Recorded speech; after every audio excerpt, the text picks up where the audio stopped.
Avez-vous saisi que la vision du plein dessein de Dieu à l'égard de son Fils, révélée dans vos cœurs au commencement, mais croissante en clarté et en plénitude, c'est le fondement de votre vocation? J'ai cette confiance que rien de ce qui a été dit ne pourra affecter votre désir ni votre dévouement à l'égard de la simplicité dans le témoignage ou de l'annonce du salut. Mais souvenez-vous de cela, pour parvenir à la plénitude, vous devez voir beaucoup plus que tout cela.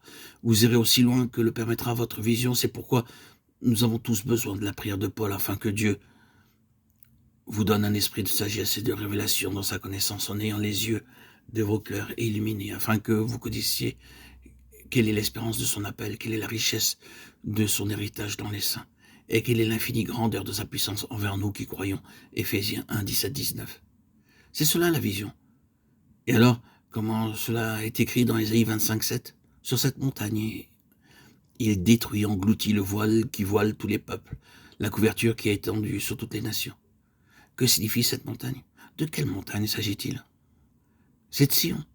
Mais cette montagne littérale, le mont Sion, ce promontoire rocheux à Jérusalem, a-t-il été l'instrument pour ôter le voile qui est sur toutes les faces? Bien sûr que non. Qu'est-ce donc Sion?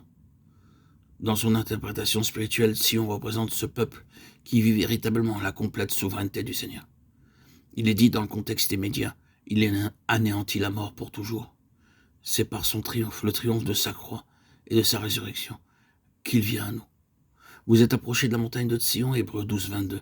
Sion, c'est le domaine de son absolue seigneurie, et un peuple vivant réellement ce que signifie cette souveraineté. C'est alors que le voile est enlevé. Ce que le Seigneur désire ici et là, ce sont ces cellules, ces petites compagnies de gens vivants dans sa victoire, dans les réalités de la puissance de sa victoire qui a englouti la mort. Et là où cela se rencontre, les gens verront, ce sera un instrument pour ôter le voile qui est sur la face des autres. Là où se trouve une telle assemblée, voyez le Seigneur. Lorsque vous rencontrez ces personnes, vous êtes en contact avec les réalités célestes. Ainsi donc, il nous est demandé que tout soit ajusté par rapport à la vision, et en ce qui nous concerne, l'unique préoccupation est celle-ci. Les gens voient-ils le Seigneur? Il ne s'agit pas pour nous de savoir s'ils ont entendu ce que nous avons pu dire, notre prédication, la doctrine ou les interprétations. Mais voient-ils le Seigneur? Sont-ils conscients de sa présence? Rencontrent-ils le Seigneur? Je ne vous demande pas de vous réunir à 2 ou 3 en certains endroits pour étudier certains aspects de la doctrine biblique, mais je vous invite à demander au Seigneur qu'il vous constitue corporativement pour qu'il y ait un réel impact spirituel, afin que le Seigneur soit vu, qu'il puisse être trouvé et qu'il puisse être dit, le Seigneur est ici. Que cela soit une réalité là où nous sommes.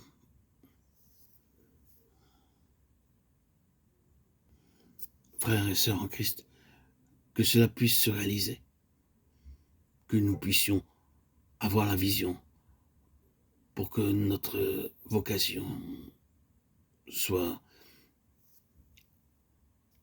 intégrée. Ainsi, nous pourrons aller de l'avant.